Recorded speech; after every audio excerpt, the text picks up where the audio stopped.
ocean's most formidable predators. The cap's purpose was to forge a pact with the species, which had long been revered by human activity. As the sun set on Crest Haven, the once divided community celebrated a newfound harmony with the ocean. Emily and Jack, whose journey had forever changed, continued their research to ensure they shared the lessons they had learned from the guardian shark with the world.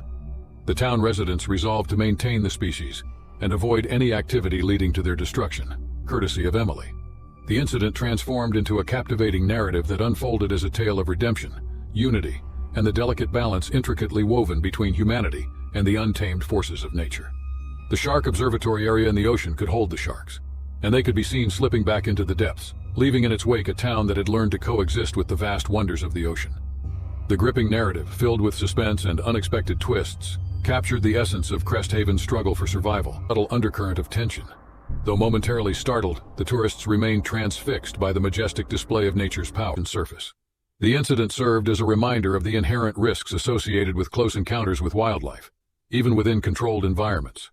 The tourists, forever changed by the unexpected turn of events, now carried with them the memories of awe-inspiring moments with sharks and the resilience and courage displayed in the face of passion.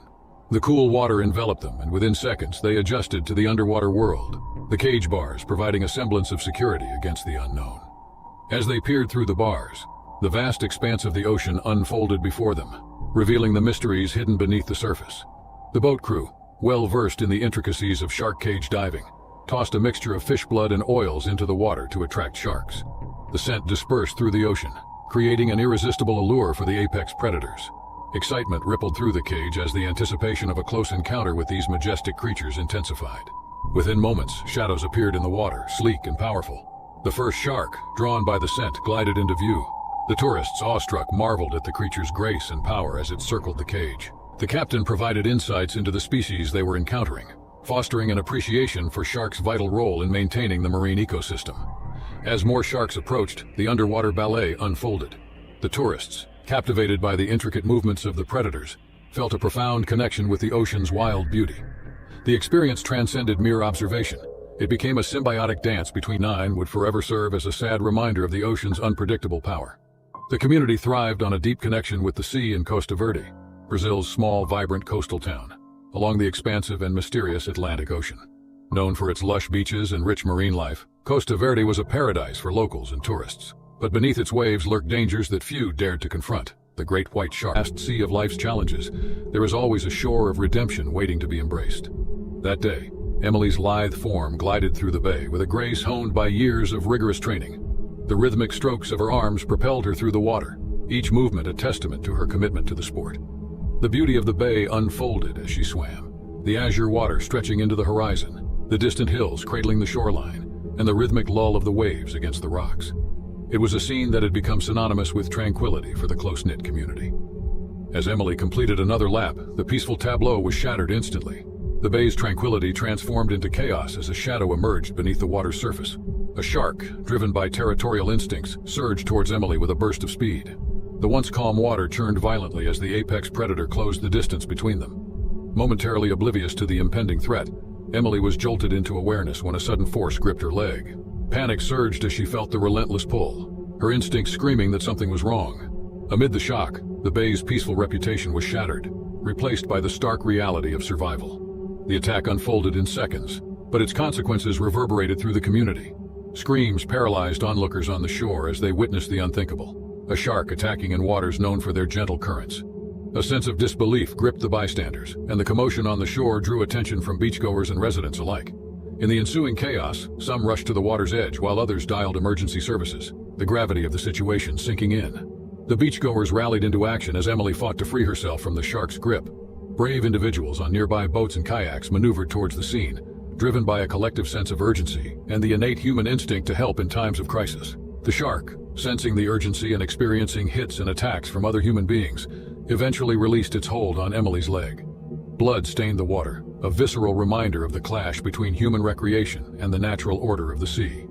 Emily, now free but injured, was pulled to safety by the swift response of those who had rushed waters. Pedro and Joao, both seasoned fishermen, were aware of the stories of great white sharks in these waters, but had never encountered one. Great white sharks, known scientifically as Carcharodon carcharias, are the largest predatory fish on Earth. They can grow up to 20 feet long and weigh over 2,000 pounds. Despite their fearsome reputation, attacks on humans are rare, but when they occur, they are often severe or fatal. As Pedro and Joao expertly navigated their modest fishing boat across the vast, tranquil expanse of the deep blue Atlantic, they reveled in the day's bountiful catch. The sun glowed warmly over the sea, mirroring their buoyant spirits. Unbeknownst to them, lurking beneath the serene surface was a lurking menace, a predator from the depths. Suddenly, the tranquility was shattered. A colossal shape emerged from the deep, casting a massive, ominous shadow under their boat. It was a great white shark, its enormous form stretching over 19 feet. A monstrous creature from the deep, its eyes cold and unfeeling, its body a perfect design of predatory efficiency. With a speed that belied its size, the shark surged upwards, breaking the water's surface in a fearsome display of power and agility. Its gaping maw, lined with razor-sharp teeth, opened wide as it targeted Pedro. The attack was an explosion of primal force, a nightmarish blur of thrashing fins and gnashing teeth. Pedro, caught completely off guard, had no time to react. The shark's powerful jaws clamped down on him, pulling him overboard into the churning, frothing waters. Joao, witnessing the horrifying scene, was paralyzed with shock, his voice lost to the roar of the ocean and the thundering of his heartbeat. In the ensuing struggle, a desperate battle for survival unfolded. Pedro fought valiantly against the beast, his arms flailing in a futile attempt to fend off the relentless assault. For a brief moment, he managed to break free from the shark's grip, resurfacing with a gasp, his face etched with terror and disbelief. Blood stained the water around him, a vivid red against the deep blue. But the reprieve was short-lived. The great white, unyielding and relentless, struck again with terrifying precision. Pedro was dragged under once more, his screams muffled by the engulfing sea.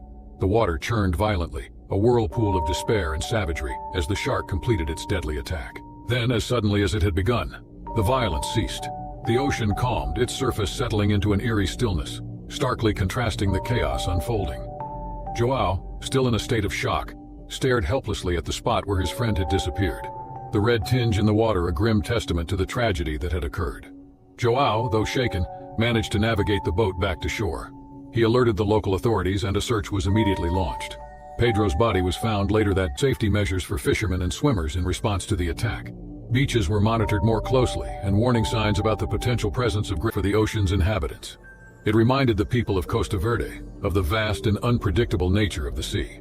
The incident also highlighted the importance of education and awareness about marine life, and the need for responsible practices when interacting with the ocean. The community slowly healed as time passed, but the memory of Pedro and the fateful day in August 1997 remained etched in their hearts. With all its beauty and danger, the ocean continued to be a central part of life in Costa Verde. Her forward. One day, feeling the need to break free from the confines of chlorinated pools, Emily decided to explore the open waters of her community's beach. The bay, with its reputation for tranquil currents and serene ambiance, beckoned to her. It was more than a body of water. It symbolized liberation and a canvas on which Emily could paint a new chapter. Waters were not immune to forever changed by the events of that fateful day, became a symbol of both vulnerability and strength, a reminder that nature, with all its beauty and peril, could not be easily tamed or controlled. Relationship between humans and the wild. The incident prompted a re-evaluation of how the community interacted with its natural surroundings. Once carefree in the bay's waters, swimmers now approached the sea with cautious respect. Signs and information boards dotted the coastline, providing insights into the local marine ecosystem. Armed with knowledge about marine life and the importance of responsible interaction, they embraced a more conscious approach to enjoying the coastal paradise. Once centered solely on recreation, tourism evolved into an opportunity for environmental education. In Oki Bay, South Australia, nestled along the vast and wild Southern Ocean, the local community lived harmoniously with the sea. Known for its rugged beauty and abundant marine life, Streaky Bay was a hidden gem, attracting surfers and nature enthusiasts alike. Among its regular visitors were two avid surfers, James Donnelly and Sarah Martin, who, on the fateful day of June 25, 1999, decided to ride the waves at one of their favorite spots. The day started like any other, with the sun casting a golden glow over the tranquil waters. The town, while modern, still held on to its quaint charm. A feared predator was no stranger to these waters. Known for its formidable size and strength, the locals revered and feared the great white. Measuring up to 20 feet in length and weighing over 2,000 kilograms, these apex predators were at the top of the ocean's food chain. With its rich biodiversity, Streaky Bay was a natural habitat for these majestic creatures. As James and Sarah maneuvered their boards, slicing through the crisp blue waves, the day promised nothing but exhilarating rides and the salty freedom that only surfing could bring. The sun glinted off the water, casting a serene glow over the ocean, and the laughter and chatter between the two friends echoed over the waves. They were in their element, unaware of the lurking danger beneath the surface. Without any forewarning, the tranquility of the moment was shattered. A colossal great white shark, its massive form almost 15 feet in length, emerged from the deep ocean blue with a daunting, silent swiftness. Its dark, soulless eyes, starkly contrasting to the vibrant life above, were fixed menacingly on James. The shark's approach was stealthy yet swift, its torpedo-shaped body slicing through the water with terrifying precision. In a split second, the great predator struck from the side, its enormous jaws lined with rows of razor-sharp teeth, snapping shut with a force that turned the water around them into a frenzied turmoil. The shock of the cold, powerful grip of the shark jolted James to his core. He came face to face with the formidable beast, embodying primal fear and raw power. The world around him seemed to slow as he locked eyes with the shark, a petrifying and surreal connection. Instinctively, James fought back with all his might, his adrenaline-fueled strength a stark contrast to the shark's natural prowess. For a brief moment, he managed to break free from the shark's grip, resurfacing into the air, gasping for breath, his heart pounding in his ears. But the shark was unyielding, its predatory instincts fully ignited. It lunged at James again with a swift, powerful movement, pulling him under the water surface. The ocean around them churned violently as James was engulfed in the shark's deadly image. Casting a panicked glance behind him, he spotted another shark approaching from a different angle. In a reflexive cry of fear, Abdul sprinted back toward the side where the first shark lingered. In doing so, his desperate move inadvertently pushed his fellow tourists toward the second oncoming shark. The closest among them, a lady, bore the brunt of the attack as the shark clamped its jaws onto her arm, causing a sudden searing pain that rippled through her. The water surrounding them clouded with a burst of crimson as the reality of the shark attack sank in. Panic and chaos ensued within the confines of the cage. Some tourists, driven by adrenaline and fear, unleashed punches at the shark's face and nose in a desperate attempt to free their companion from its grip. It was a harrowing struggle against the primal force of the ocean's apex predator. The injured tourist fought valiantly to free herself, the turbulent waters now tinged with blood. Her fellow cage occupants, still grappling with shock and fear, persisted in prying the shark away from their companion. After tense moments, a collective surge of strength wrested the injured tourist from the shark's grasp. The adrenaline-fueled struggle had taken its toll, but the injured lady emerged from the underwater encounter with her life intact.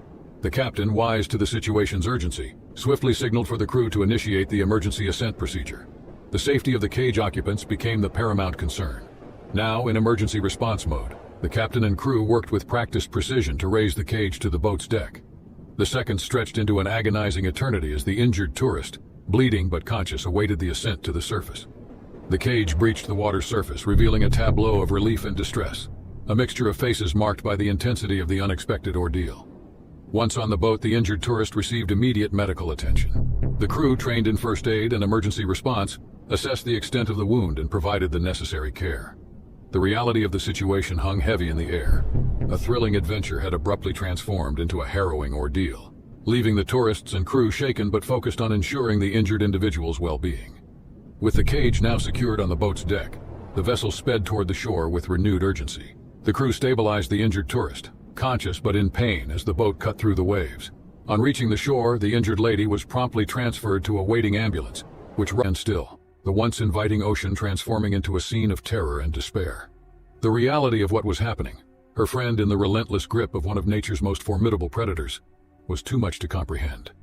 With James in its grasp, the shark vanished into the depths, leaving behind a trail of bubbles and a deafening silence. Experts arrived at the scene. They conducted a thorough search, but James was nowhere to be found. The only sign of the tragic encounter was his damaged surfboard, floating aimlessly on the water's surface. The local authorities were quick to act. Beaches were closed and warning signs were erected along the coast. Marine biologists and shark experts were called to monitor shark activity in the area. The community was in shock, grappling with the loss of one of their own.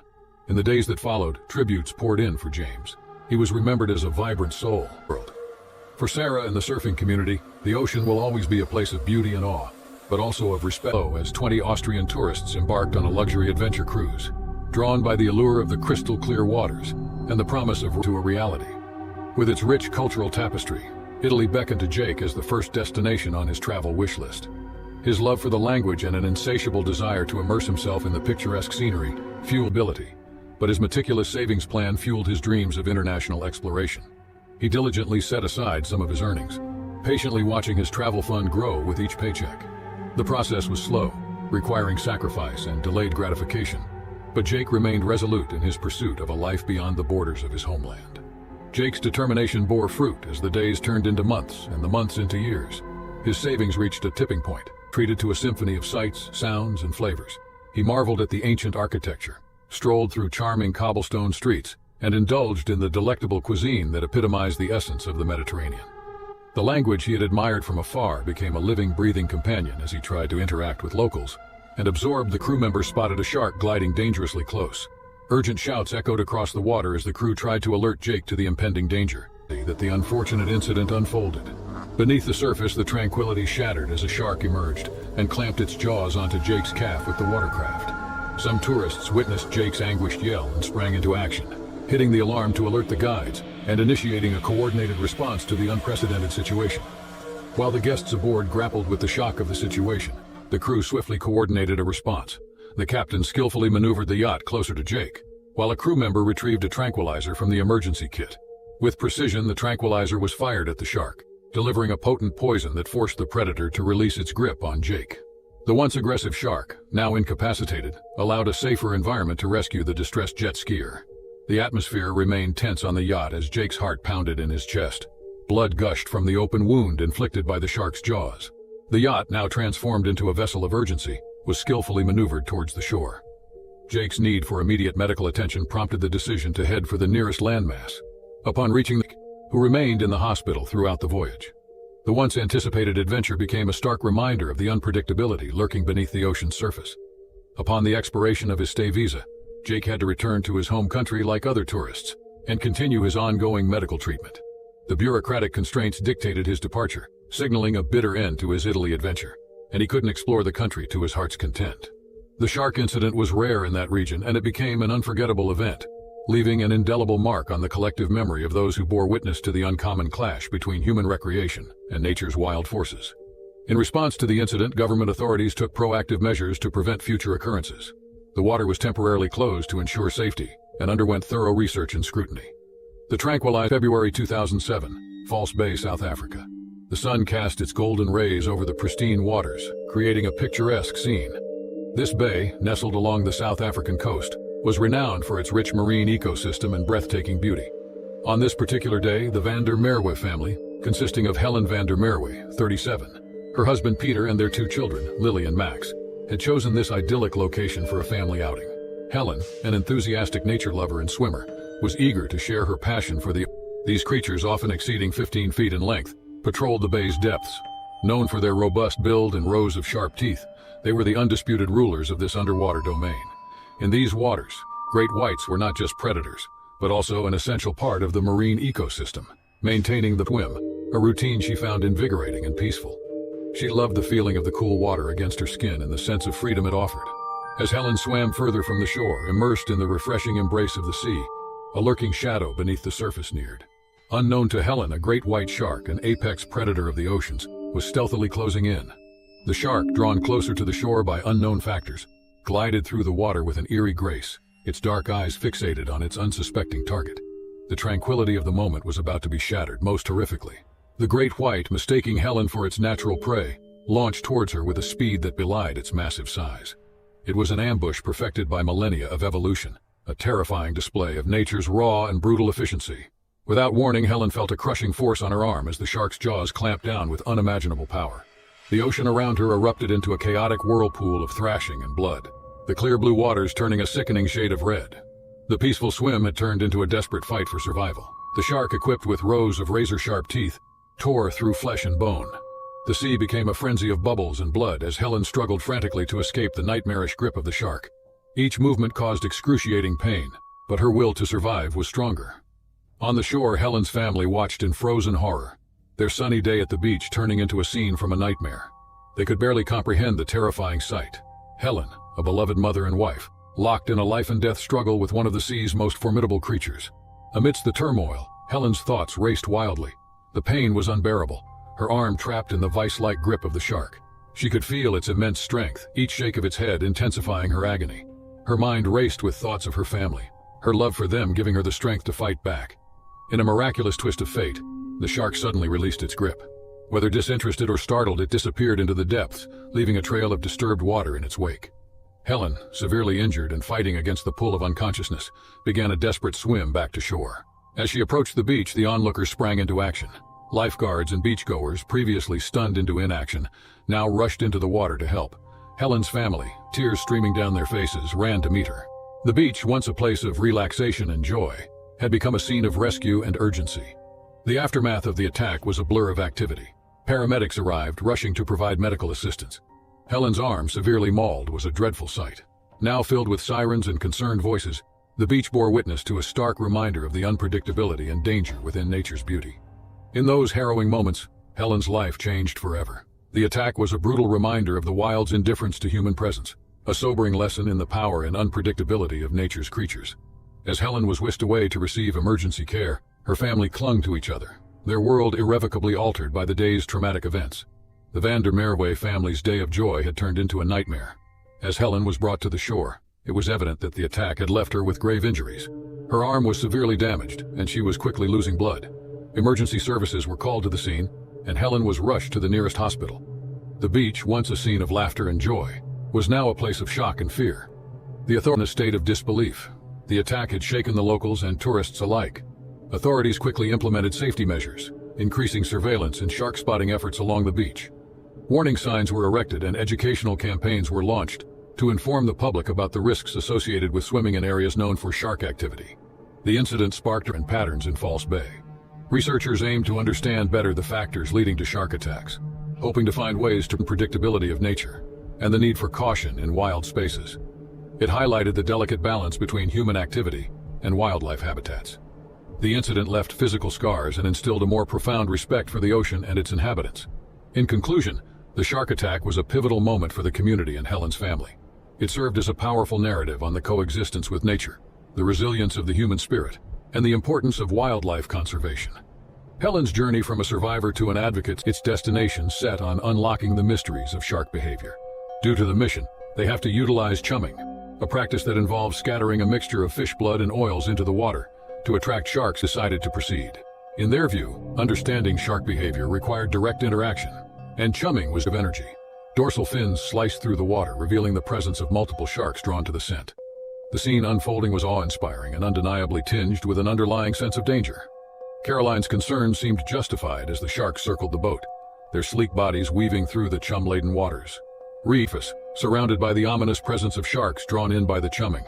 Caroline diligently noted observations while Albert recorded the atmosphere shattered as Reed slipped from the vessel's edge, plunging into the midst of sharks engaged in a feeding frenzy. The shock was immediate and overwhelming, triggering primal fear as churning waters enveloped him. Adrenaline surged through his body as he grappled with the urgency of finding an escape from the situation. Beneath the surface, the underwater world unveiled itself, a ballet of sleek and powerful bodies. The scent of chum on Reed's gloved hand drew some sharks to circle him in a display of predatory grace. As Reed assessed his surroundings, the tranquil research mission had morphed into a life-threatening ordeal. Reacting swiftly, Reed attempted to swim away from the chumming site to reach the vessel's safety. However, 3 sharks charged, their predatory instincts locked onto the source of the disturbance. With adrenaline-fueled determination, Reed fought to distance himself from the approaching predators. One of the sharks, ahead of the others, closed in and clamped its powerful jaws onto Reed's leg. Fortunately, the flipper he wore absorbed the brunt of the attack, sacrificing itself to protect Reed.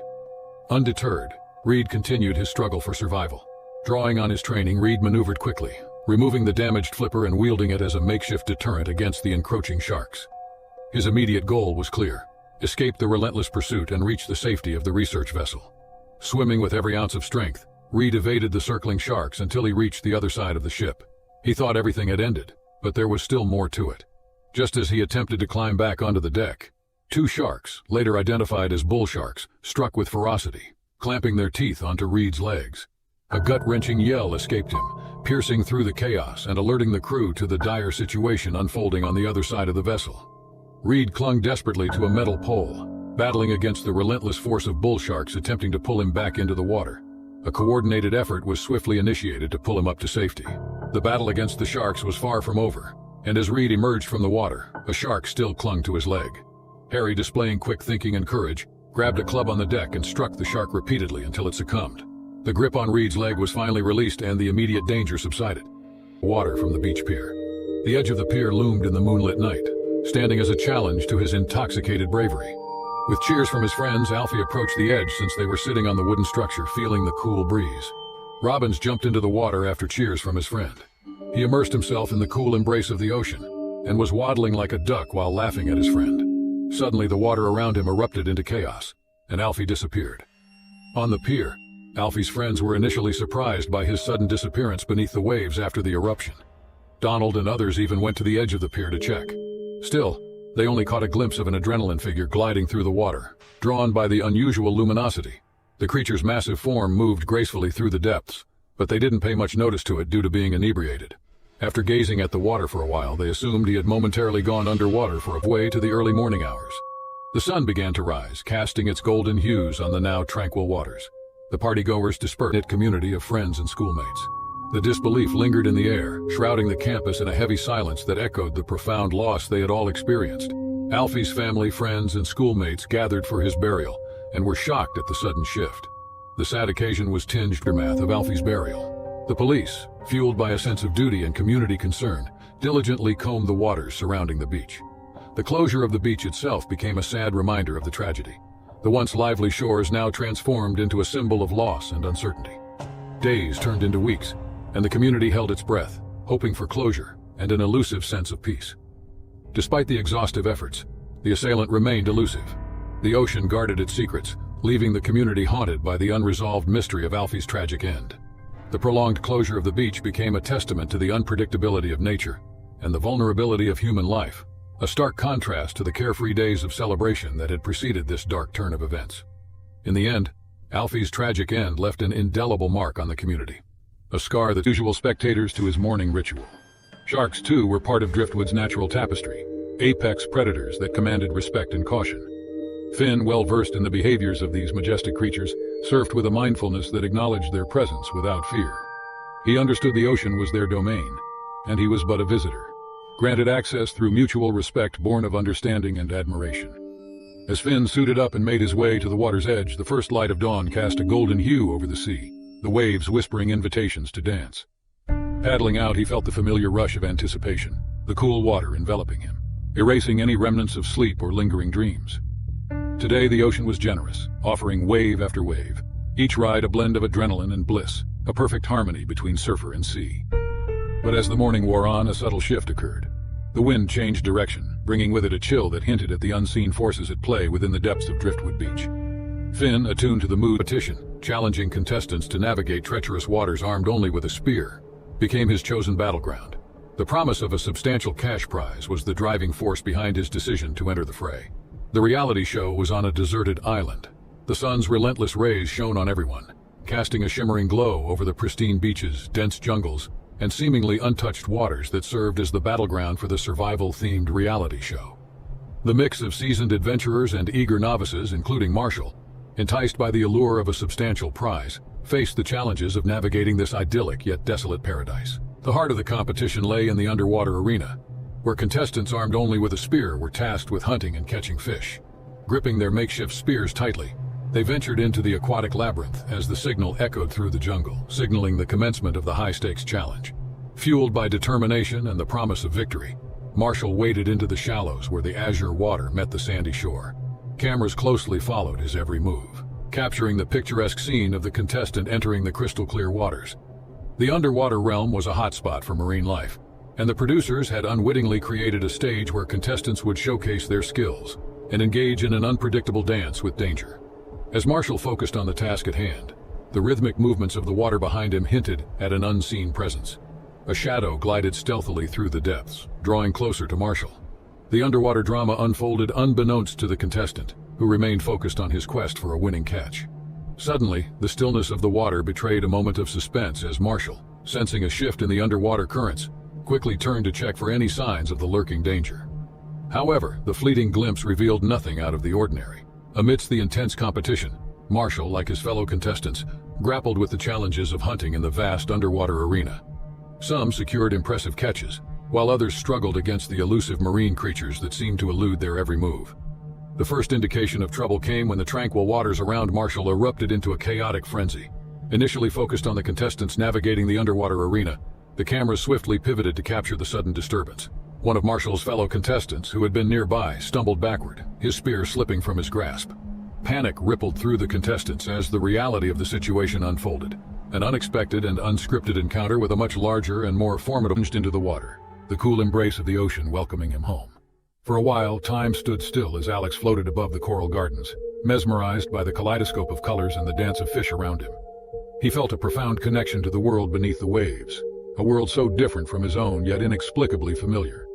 Unknown to Alex and his family, their idyllic adventure was about to take a dramatic turn. Beneath the surface, unbeknownst to the snorkelers, the delicate balance of predator and prey played out each day, a reminder of the ocean's untamed nature. As Alex ventured further, drawn by the allure of the deep, the day's tranquility was shattered by a sudden terrifying encounter.